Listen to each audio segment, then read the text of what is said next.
வணக்கம். Welcome to Ammachi's kitchen. இன்றைக்கி நம்ம பார்க்க போகிறது பாசிப்பருப்பு ஜவ்வரிசி போட்டு எப்படி பாயாசம் செய்யலாங்கிறத பார்க்கலாம்.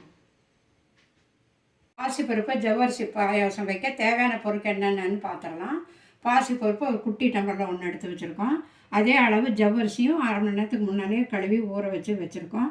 தேங்காய் கொஞ்சம் வச்சுருக்கோம். பால் ஒரு டம்ளர், சின்ன டம்ளரு நெய் வச்சுருக்கோம். முந்திரி, திராட்சை, ஏலக்காய் அதெல்லாம் ஒன்றில் வச்சுருக்கோம். வெல்லம் ஒரு கிண்ணம் நறுக்கி வச்சுருக்கோம். தண்ணி தேவையான அளவு தண்ணி ஊற்றிக்கலாம், அதுக்கு வச்சுருக்கோம்.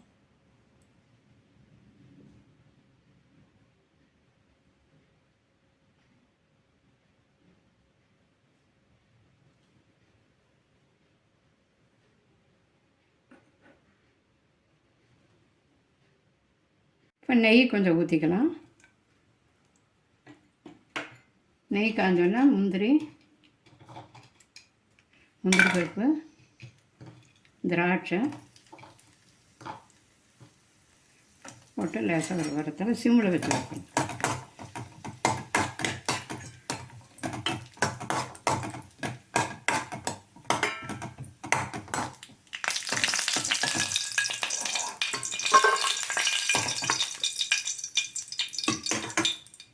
இதுலேயே இந்த பாசி பருப்பையும் போட்டு வறுத்து வச்சிடலாம்.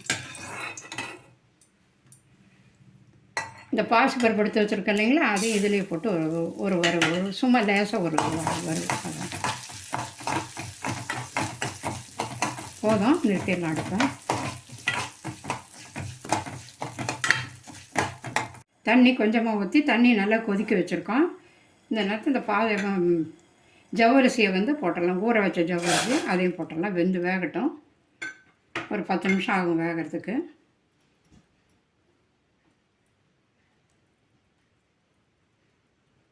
தேங்காயும் ஏலக்காயும் போட்டு வச்சுருக்கோம். இதை நைஸாக அரைச்சி வச்சுக்கலாம். ஜவ்வரிசி தனியாக வேக வச்சு இல்லைங்களா, நல்லா வெந்திருக்கு.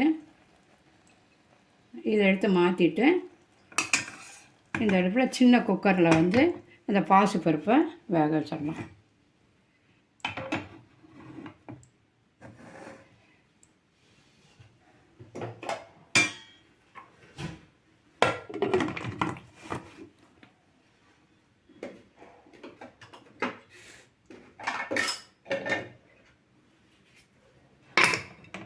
ரெண்டு விசில் வந்தோன்னு நிறுத்திக்கலாம். ஜவ்வரிசி முதல்ல வேக வச்சுட்டோம். அதில் வெந்த பாசிப்பருப்பு கலந்துடலாம். இப்போ நல்லா இதை கலந்து விட்டுட்டு நல்லா கலந்து விட்டுக்கலாம்.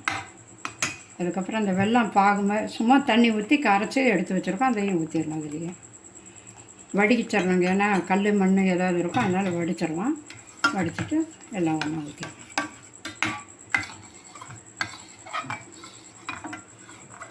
அடி பிடிக்காமல் கொஞ்சம் சிம்மிலே வச்சுங்க. பாசிப்பருப்பு அடி பிடிக்கும், அதனால் அது சிம்மிலே வைங்க.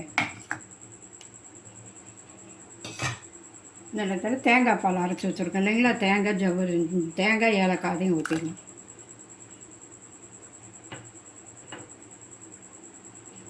கொஞ்சம் பால் நம்ம வீட்டில் வச்சுருக்க பசும்பாலும் ஊற்றிடலாம்.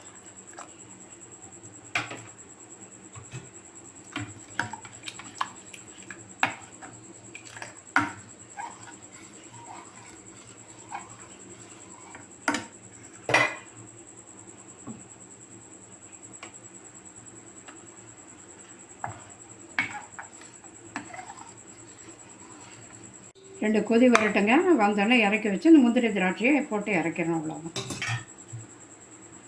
இப்போ பாசிப்பருப்போட ஜவ்வரிசி எல்லாம் போட்டு நல்லா குழைய வேக வச்சு எல்லாம் ரெடி பண்ணி வச்சுட்டோம். தேங்காய் அரைச்சி ஊற்றியிருக்கோம், கொஞ்சம் பால் ஊற்றியிருக்கோம். எல்லாமே நல்லா வெந்துருச்சு. அவ்வளோதான், முடிஞ்சிருச்சு. இப்போ முந்திரி திராட்சை ஏலக்காய் இது போட்டுக்கலாம். அவ்வளோ. இந்த சாமிங்களுக்கெல்லாம் நெய்வேத்தியத்துக்கு ரொம்ப சிறந்ததுங்க. பருப்பு ஜவ்வரிசி பாயசம் ரெடி ஆச்சுங்க. ரொம்ப சுவையாக இருக்கும். வீட்டில் செஞ்சு பாருங்கள்.